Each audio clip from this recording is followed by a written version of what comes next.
جو حطاب بعد ما شدك من أول لقطة قوية بيعمل إيه؟ بيدخلك جوه عالم. $22 billion to fix the problem. And the money is disappearing. A lot of people can't even, not even the governor of California knows where the money is. أنت فجأة معاه في حي كامل من المشردين في أغنى ولاية في العالم. This is Skid Row, located in downtown Los Angeles, California. More than 6,000 homeless people live here, in the streets, in tents, and on the ground.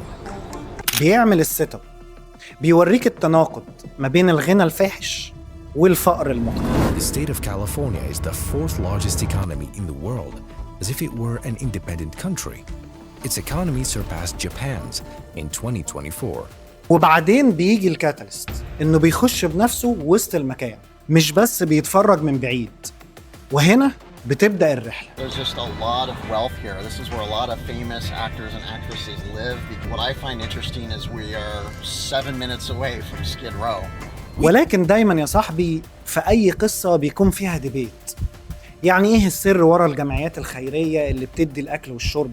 وهل هم حل ولا جزء من المشكلة؟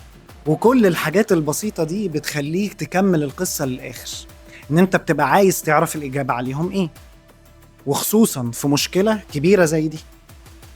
فدايماً وأنت بتعمل في أي فيديو اختار مواضيعك بعناية، إن هي دي الفرق ما بين ناس كتير هتتابعك وناس كتير هتعمل لك سكرول أواي. أشوفك الفيديو الجاي.